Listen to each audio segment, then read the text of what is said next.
Hola estimados estudiantes, esta es la clase de evaluación de tobillo y pie. Vamos a ver recordar un poco la anatomía y algunos puntos que tienen que ver con biomecánica. Bien, recordemos que dentro de las etapas de evaluación iniciamos con la historia de nuestros pacientes. Aquí vemos pues una lesión muy típica, ¿verdad? Relacionada con deportes de contacto como el baloncesto, el fútbol. Entonces hay que preguntar cuáles son esos antecedentes de actividades que ha realizado la persona, por qué viene, cuándo le pasó, eh, si logró, por ejemplo, caminar después de haber tenido el traumatismo, y si eso le impidió volver a seguir jugando o seguir caminando, y cómo se ha comportado el dolor a lo largo del tiempo.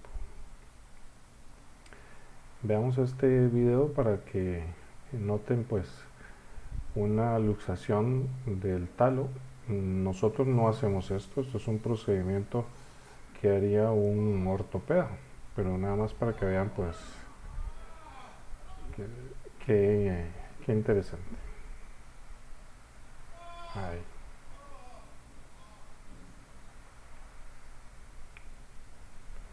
Bien, generalmente vamos a tener problemas en el tobillo a nivel de esguinces. También es muy frecuente los alus valgus, las bursitis retrocalcáneas y las inflamaciones que pueden haber en los cojines adiposos del talón. También dolor en el seno del tarso producto de esguinces antiguos, la fascitis plantar que está muy relacionada también con la tensión que puede haber en la cadera posterior, principalmente en la musculatura del sóleo y el gastrocnemio, que pueden tensar pues la fascia en toda esa zona, influyendo entonces en la planta del pie. El neuroma de Baxter y también el neuroma de Morton. Aquí vemos el ligamento calcáneo navicular, que es muy importante porque es el sostén, podríamos decir, entre estos dos huesos, que por lo tanto permiten que el talo esté en su posición y que no discurra en una dirección medial. Entonces aquí el talo está sostenido por él mismo y permite entonces los movimientos de caída de arco con un retorno efectivo. Pero si este ligamento está muy estirado, entonces vamos a tener tendencia a que el talo se vaya a pronar y tener pie plano. Lógicamente, pues preguntar a la persona cuál fue el mecanismo de lesión. Una patada como esta, directa, pues en el fútbol es frecuente, entonces los esguinces de este tipo y también las fracturas. También es muy frecuente que las mujeres que andan con tacones muy altos tengan traumas, principalmente cuando van a salir, por ejemplo, del automóvil y ponen mal el pie. He tenido bastantes casos de ese tipo. Y esto genera inestabilidad, traumatismos y esguinces de tobillo.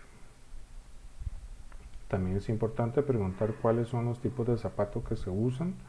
Recordemos pues que los zapatos de tacón producen todo un desbalance a nivel de la biomecánica normal del pie, con posibles problemas futuros de deformación.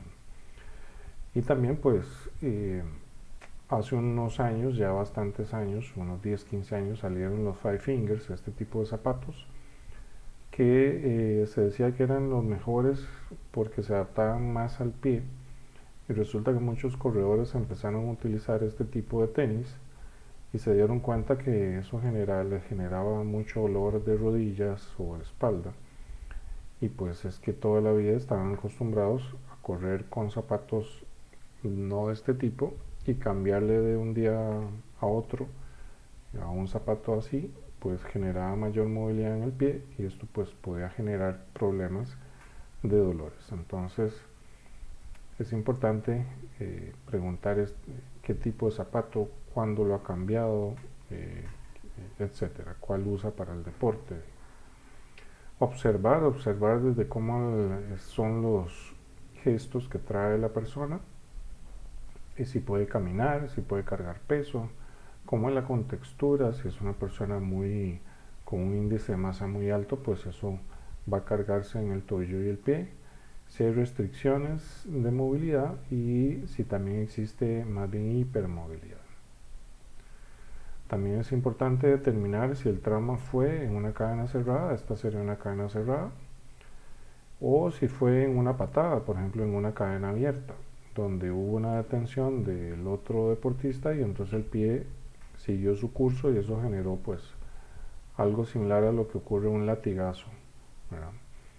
Esto entonces pues más frecuentemente tenemos lesiones en cadena cerrada donde llega el peso a la persona, entra en una dirección, un vector que va a producir la lesión.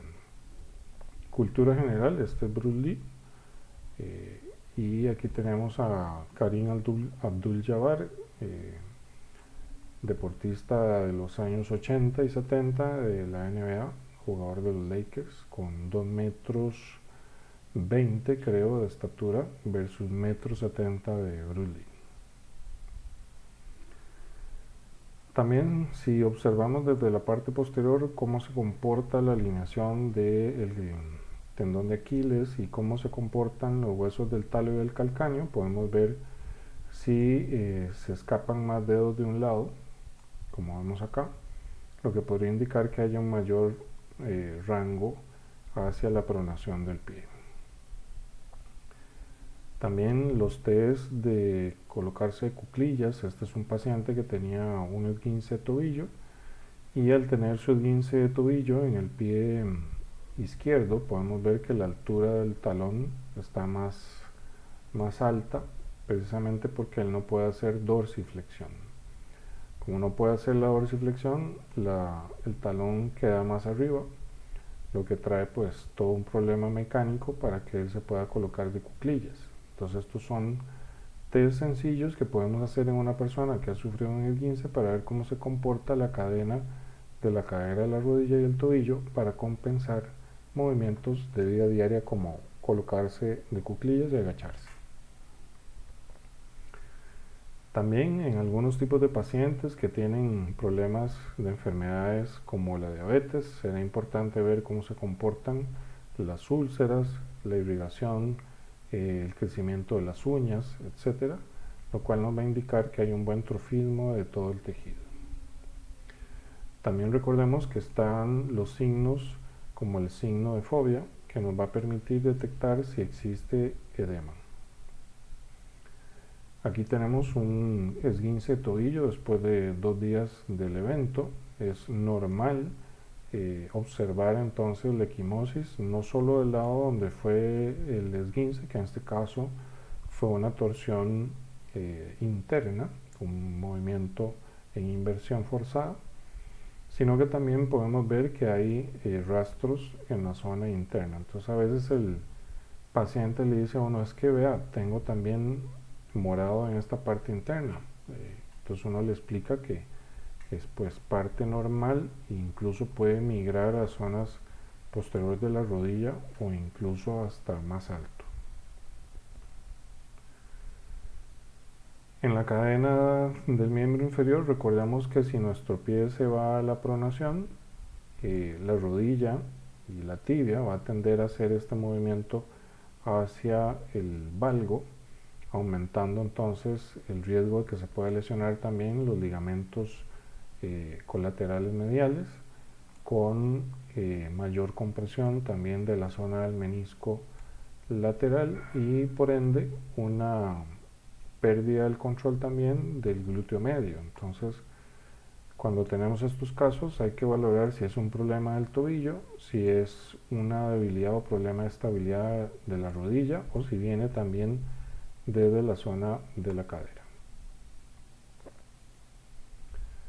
Recordemos la anatomía muy básicamente. Aquí tenemos el ligamento deltoideo por su forma, que nos va a dar el sostén a todos los movimientos de pronación, donde el piso es este importante ligamento que les decía, que se conoce como el calcáneo navicular o también conocido como ligamento resorte. Y bueno, es menos frecuente tener lesiones de este ligamento que de los ligamentos que están en la parte lateral. Como podemos ver acá, las articulaciones de los huesos del retropié y el medio pie siguen una misma línea de regla convexo, convexo cóncavo en esta parte. Entonces si queremos deslizarlos hacia plantar, iríamos en esta dirección, ¿verdad?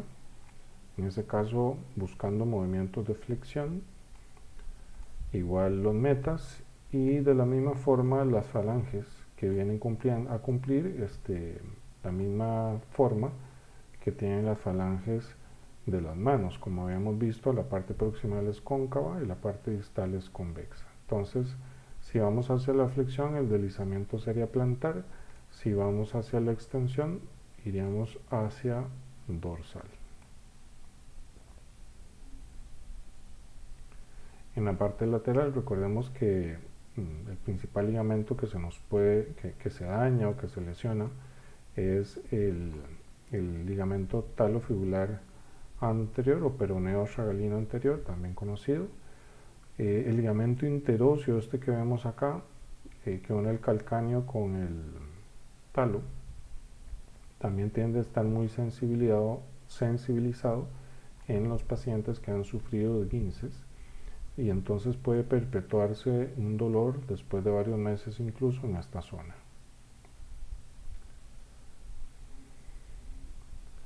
También recordemos que tenemos poleas que permiten pues el paso de fuerzas, como en este caso los músculos peroneos, el peroneo corto que se inserta acá en el meta del quinto, que también vale decir que es un huesito que tiende a fracturarse, ¿verdad?, en algunos deportes como el fútbol.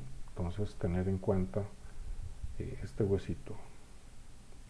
Aquí vemos pues una tendencia hacia el valgo y una tendencia en la foto de la derecha hacia el varo, que puede estar relacionada también con la caída del arco del pie o con el aumento de este. Recuerden, como les decía, valorar también cómo se comportan las rodillas y la cadera. Aquí tienen algunas deformidades típicas de los dedos del pie, los dedos en mazo, los dedos en martillo y en garra, que son tal vez los más frecuentes, asociados a enfermedades como la artritis, o también a personas que usan zapatos en punta, ¿verdad?, y en tacón.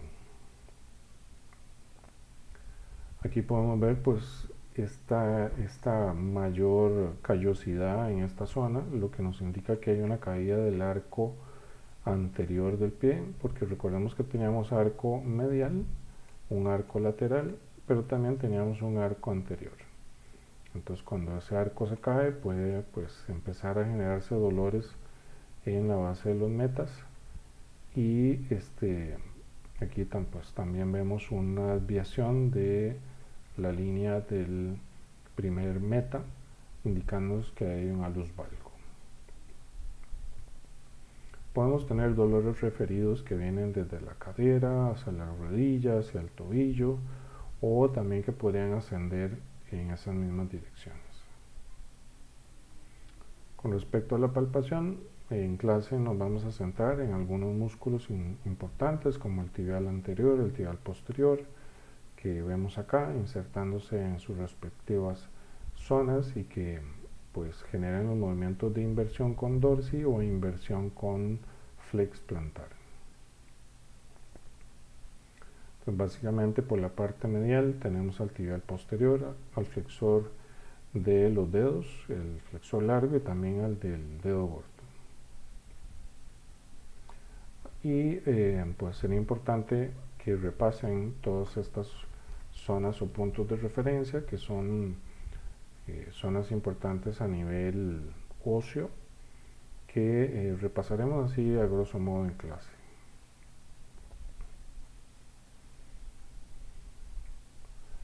A nivel lateral igual tenemos toda esta serie de puntos que es importante que sepan palpar.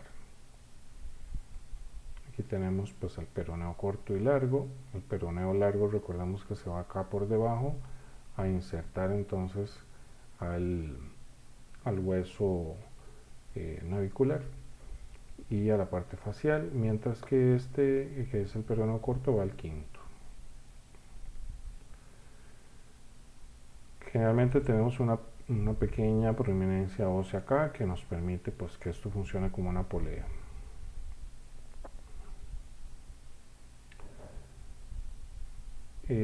Recordemos que también hay una parte de división nerviosa, el nervio peroneo, ya en su parte más distal en la tibia se divide, y aquí lo podemos ver en esta foto. A simple vista es un cordoncito que se puede palpar, que no tiene pulso, que eso es importante saber para diferenciar de cualquier arteria, y que ante un movimiento de inversión, como vemos por acá, como él pasa por ahí, podría haberse elongado y sensibilizar toda esta zona después del esguince de tobillo. En la parte de atrás del tendón recordemos que también tenemos bursas que van a evitar la fricción y que eventualmente ante un calzado nuevo o ante un ejercicio muy extenuante con fricción repetida podría inflamarse. La arteria tibial que pasa por esta zona, será importante pues también saber palparla para ver cómo están los pulsos. El pulso en la zona más distal del pie, entre el primer y el segundo dedo, o en la parte interna donde tenemos el retináculo que nos va a sostener, como vemos más adelante, la parte del paquete vascular y nervioso. La parte de la temperatura la vamos a evaluar palpando con la zona posterior de la mano, y luego nos vamos al examen del movimiento activo, pasivo y resistido. Vean que acá todos los Enfield de los movimientos de la flexión, la extensión, el varo, el valgo, los movimientos del primer ortejo y de los dedos 2 al 5, todos son firmes excepto el valgo del calcáneo, que tiene una sensación dura por el choque del calcáneo con el seno del tarso. Ahí les dejo un resumen rápido, ya esto ustedes lo van a tener, de la parte goniométrica como guía. Y pues recordemos también hacer evaluaciones dinámicas que tengan que ver con carga, por ejemplo caminar en un mismo punto. Esta otra parte no la vamos a ver, se las explicaré en clase. Muy básico y muy importante, sobre todo para valorar la parte de cómo se comporta el sistema neural, es pedirle al paciente que pueda caminar, si puede caminar en talones o en puntas de pie. Eso nos va a valorar la indemnidad de L4, L5 de las raíces, y si puede caminar en puntas, la indemnidad de la raíz S1. También pues hacer los movimientos activos ya no en carga. Esto pues será relevante en pacientes que no logran sostener carga producto de la lesión, por ejemplo esguinces ya muy severos. Y aquí lo que tienen son los patrones de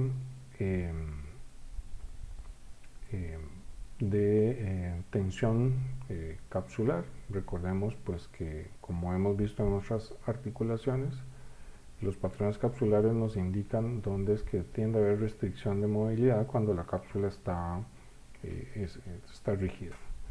Entonces vemos que es más frecuente tener a nivel de la talocrural problemas hacia la flexión. En la subtalar, los movimientos de varo van a estar más limitados. Y en el caso de las mediotarsianas, los movimientos más libres van a ser la pronación y la DD.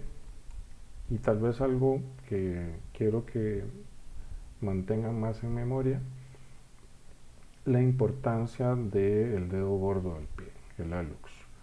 Vean que tiende a afectarse más la extensión que la flexión. Recuerden que nosotros, cuando hacemos el impulso en el pie, nuestro dedo previamente tiene que estar en una extensión cuando vamos dando el paso. y si no logramos hacer esa extensión porque hay alguna artrosis o porque hay antecedentes de gota, por ejemplo, cristales de urea, todo esto va a afectar entonces cómo se comporta el movimiento del ortejo. Hacer test como este, sosteniéndose en una pared, nos puede guiar, como vemos acá, el signo de muchos dedos, un aumento del valgo en ese pie, y lo que va a generar también pues todo un cambio a nivel de la posición de la pelvis. Los movimientos resistidos los podemos hacer de esta forma, tal vez aquí cambiar que el pie esté fuera de la camilla en todas las posiciones para que tenga más libertad. La evaluación metamétrica, recordemos pues que a nivel del pie, como les decía, tenemos S1 en la parte dermatómica, el maleolo lateral, S2 la zona poplitea, L4 el maleolo interno y L5 el tercer dígito. Entonces ahí vamos a hacer roces para determinar si el paciente logra percibir o logra sentir esos puntos, lo que nos indicaría que hay indemnidad de los dermatomas respectivos. Y como dijimos anteriormente, la parte de la musculatura que nos permite la flexión o la extensión, dorsiflexión, poniendo a la persona a que camine en puntas o en talones, o también que haga la ABD de los dedos, lo que nos indicaría pues indemnidades C2 y C3. Aquí vemos una lámina donde se ven algunos de los músculos inervados por el nervio peroneo profundo y la parte superficial que les decía que puede afectarse por los esguinces de tobillo. Y pues toda la parte posterior que viene del nervio ciático y luego se convierte en el nervio tibial. Esta zona, como les decía ahora, es la que va a tender a afectarse por la elongación del nervio peroneo superficial, que queda contenido y atrapado también por la fascia y el trauma e inversión del pie. Aquí podemos verlo pues al nervio donde va. Entonces esta zona es la que se va a afectar con más dolor. También tenemos retináculos, como vemos acá, como una Z, que nos van a mantener las estructuras tendinosas en su posición, pero que también pues podrían afectar si están inflamadas por sus vainas y las vainas que envuelven a los tendones, si hay traumatismos. En la parte interna, recordemos que aquí tenemos el túnel del tarso. Toda esta zona pues pasa el nervio tibial, como vemos acá, el nervio tibial posterior, y pasa la arteria. Entonces, si hay una patada jugando fútbol, o si hay un traumatismo con demasiado valgo o con caída en pronación del pie, eso va a cerrar esta zona y podría generar entonces afectación del nervio y también de la irrigación de la arteria. Aquí les dejo un resumen de las diferencias entre la fascitis plantar y el síndrome del túnel del tarso para que lo lean como cultura general. Aquí vemos cómo pasa el nervio tibial posterior y cómo también podría haberse afectado entonces en los traumatismos hacia la pronación o la hiperpronación.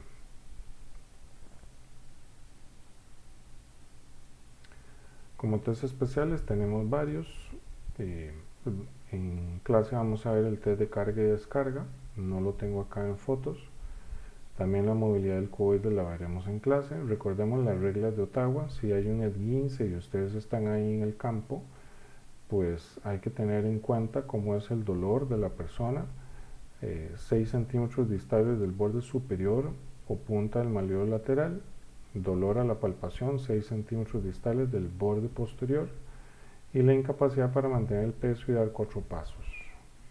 Esto lo podemos ver acá en las zonas negras. Entonces, si hay dolor en la parte acá retromaleolar o en la base del quinto, o en la parte medial del navicular y en la parte posterior del maleolo medial.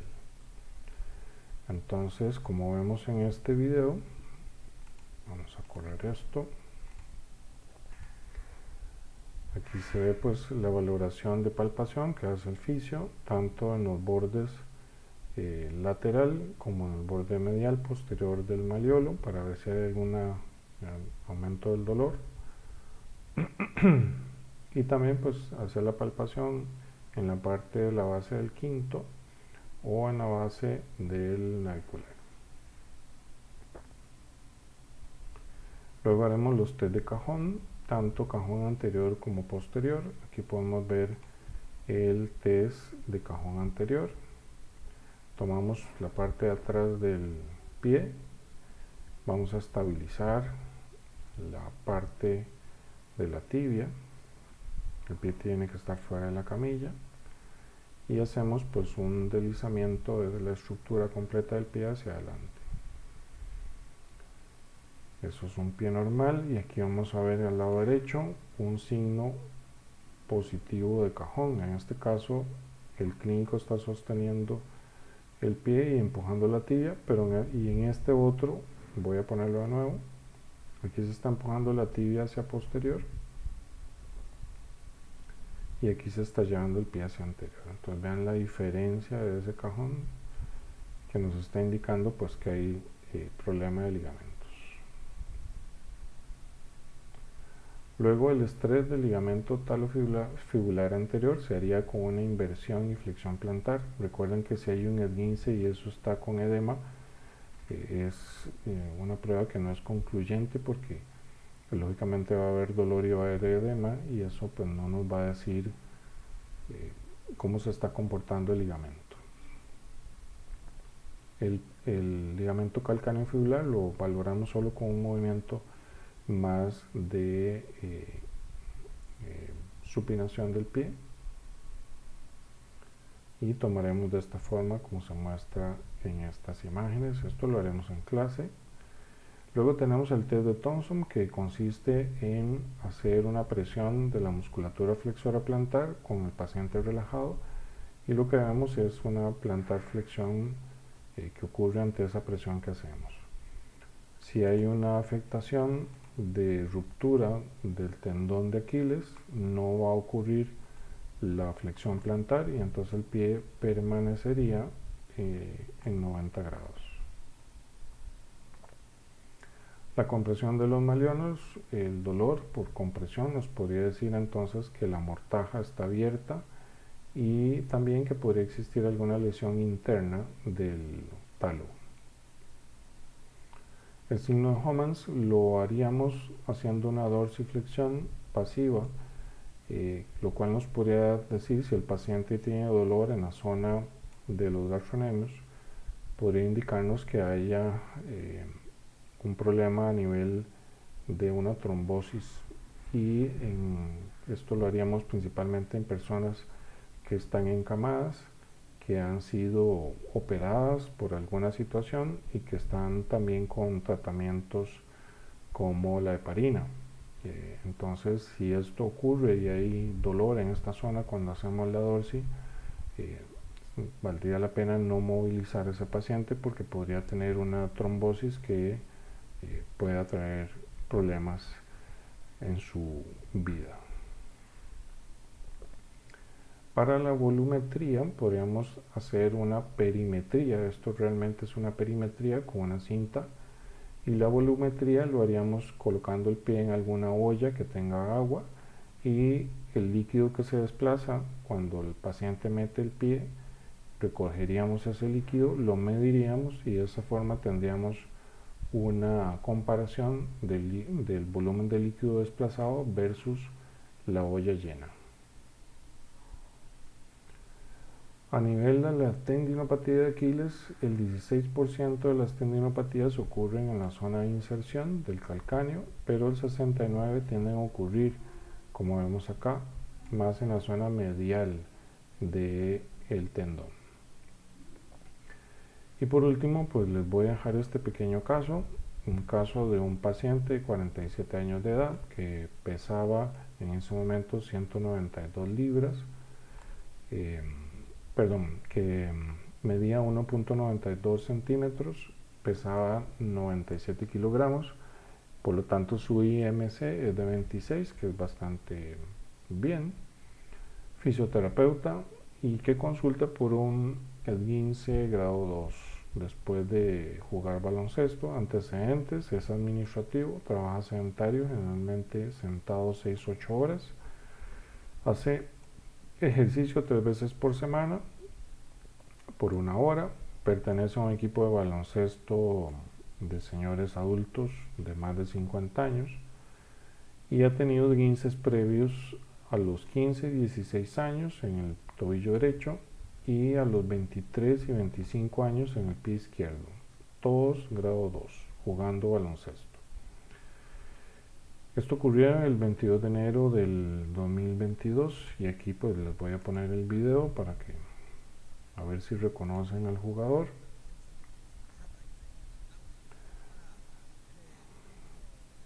Ahí rebota, se lleva la bola, ahí va, picando, pasa el balón, pide el balón, se lo dan, pica, brinca y ahí se tuerce el tobillo, cae y ahí empieza a sufrir porque tuvo el esguince, es mucho dolor. Voy a adelantar un poco el video para que vean el momento en que ya se puede levantar. Conocen las reglas de Ottawa, se agarra de los compañeros, tiene que dar 4 pasos para ver si va bien. Entonces apoya 1, hay 1, 2, 3, 4, entonces ya sabe que no está tan mal, que por lo menos ya tiene el primer punto de las reglas de Ottawa. Aquí lo vamos a ver desde más cerca, cómo fue el traumatismo. Le pasan la bola, él va al choque, salta, pero cuando cae, ahí se tuerce el tobillo en inversión, porque cae encima del pie del otro basquetbolista.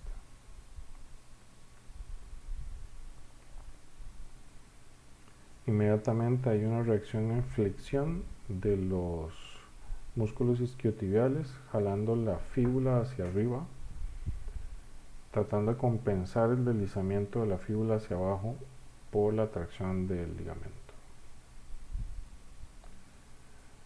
Bien, según la American Journal of Sport Medicine, en este artículo que se hizo en los Juegos Olímpicos de Beijing en el 2008, el traumatismo en atletas se midió con cámaras y vean que el tiempo es de un esguince, el momento del esguince duró, en este caso de esta atleta de salto alto, 0.08 segundos. O sea, es imposible que por más que uno entrene la fuerza y la estabilidad del tobillo, haya una reacción del sistema nervioso para proteger el tobillo ante un eventual movimiento tan veloz. En este otro deporte de equipo ocurrió como ven ahí, un majonazo, un esguince en 0.08 segundos también. Entonces, en este partido de hockey, imposible que haya una reacción refleja de corrección, aunque el atleta sea el mejor atleta del mundo.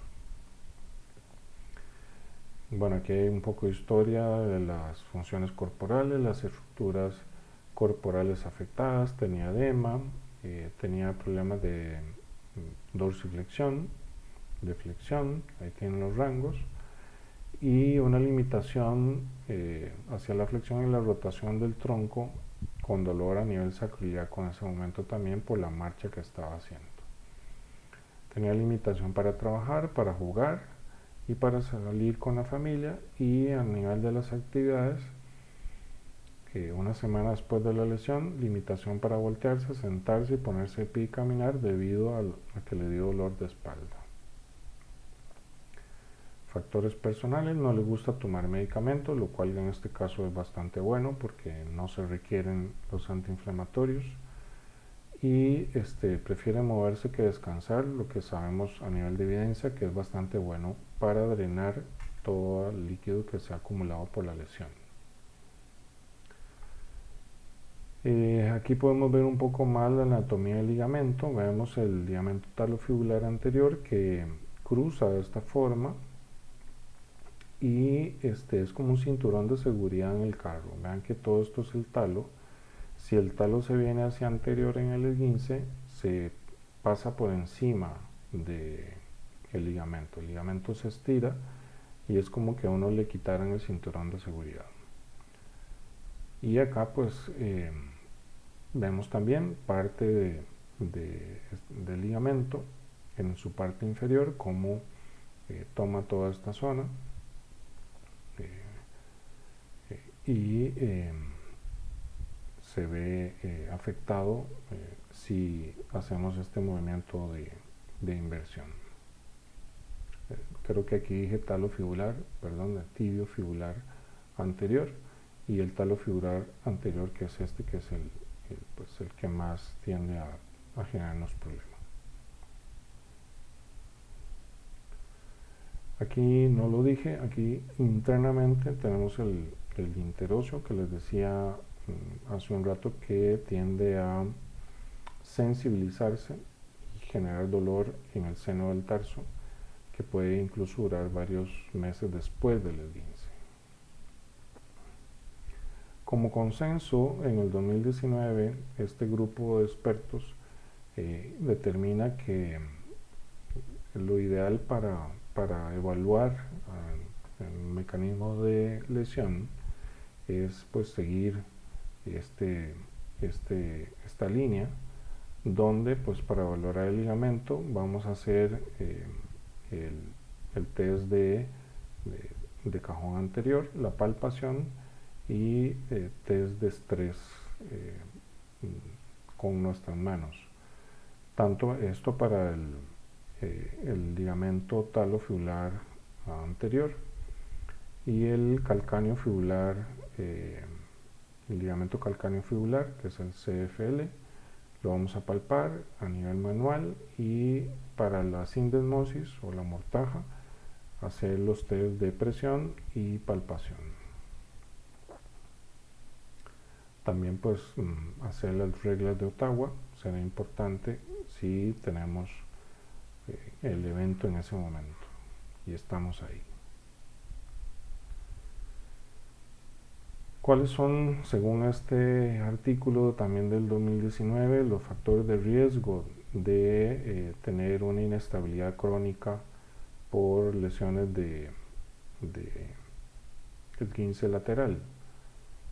Bueno, se dice que la edad, las mujeres entre 10 y 14 y los hombres entre 15 y 19, es un factor de riesgo, digamos que interno, o digamos propios de la persona, el sexo. La composición corporal, entre más masa hay más riesgo de que tenga uno un esguince. Factores previos de salud, la actividad física que se practica dependiendo del deporte. La anatomía pues es un factor importante, pero es muy variable. Y también el balance que puede haber a nivel postural entre la musculatura, y los factores psicológicos pues no conocemos. También pues los atletas tienen una mayor predisposición, claro está, y dependiendo pues del deporte también que se realice.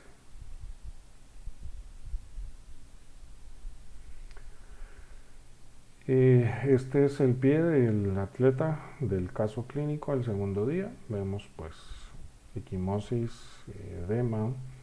Aplicamos entonces el Peace and Love. Recordemos carga óptima. Ya aquí nuestro paciente podía caminar, hacer ejercicio de movimiento para drenar y mantener pues el pie en alto para drenar más rápido, no estar en reposo.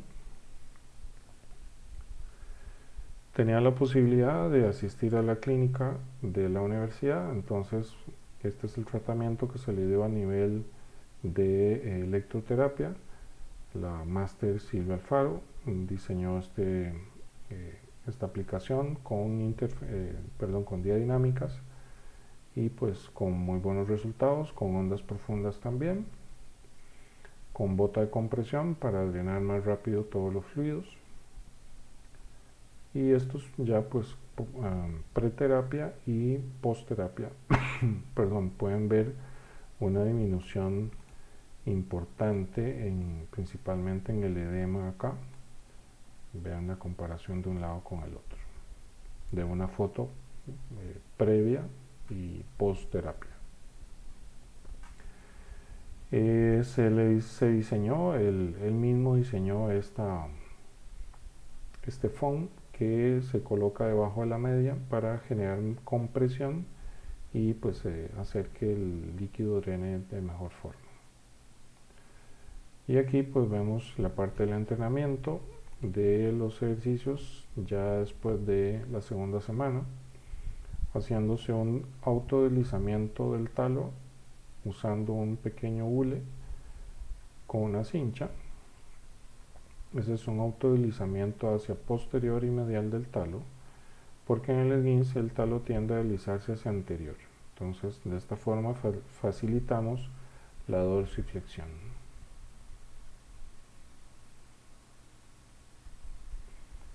Y se va haciendo, el propio paciente lo puede hacer en casa.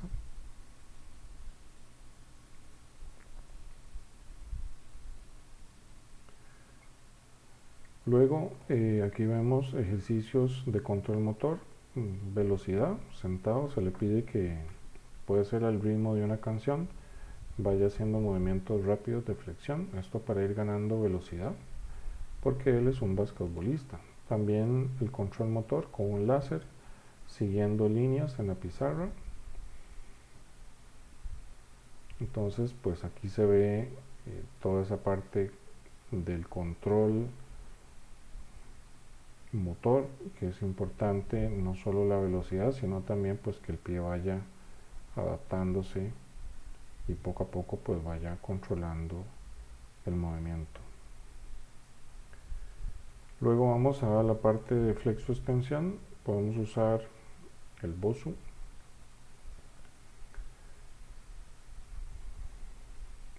Entonces empezamos en un plano, en el plano sagital, haciendo primero movimientos de ese tipo que faciliten la dorsi y planti, y luego con movimientos ya de paso completo, como vemos en el video de la derecha.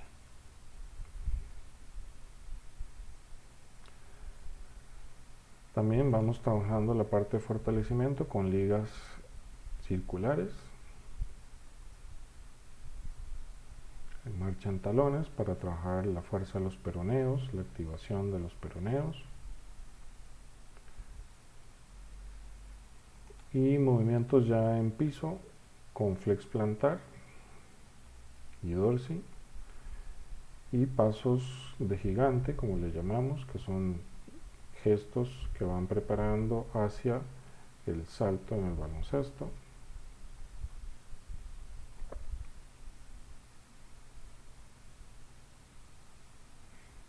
Siempre en el plano sagital. Ya luego vamos a entrar con otro plano, planos más de movimientos laterales. Previo a eso, hacer ya pues movimientos más de velocidad con frenado.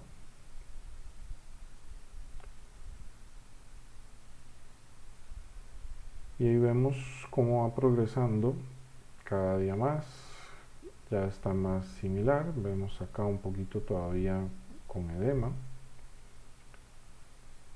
Y empezamos ya con resistencias con liga a nivel lateral, movimientos típicos de la defensa que se hacen en el baloncesto.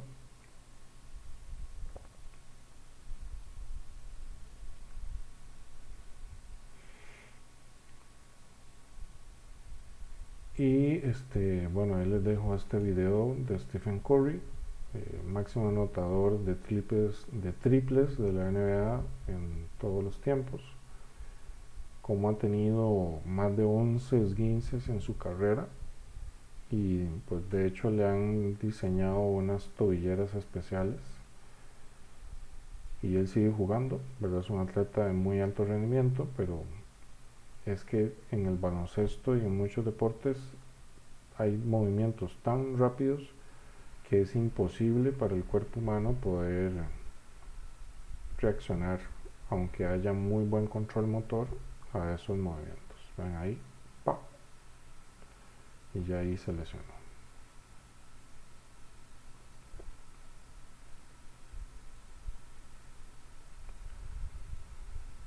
Muchos antebrincos, y en el momento de la caída es donde se da la torsión,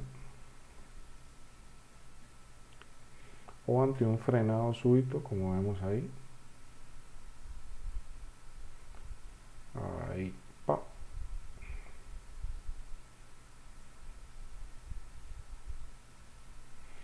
Bueno, y ahí siguen los esguinces de Curry. Finalmente, nuestro modelo,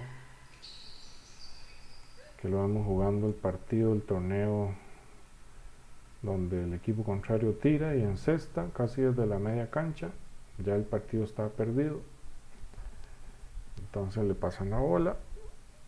Entonces el torneo de la UCIMED toma la bola, tira y ¡pum! Entonces recuperó.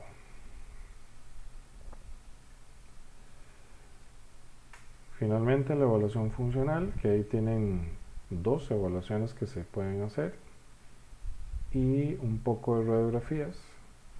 Vean que esto no es una fractura, estos son los sesamoideos del dedo gordo, y pues aquí sí hay una fractura,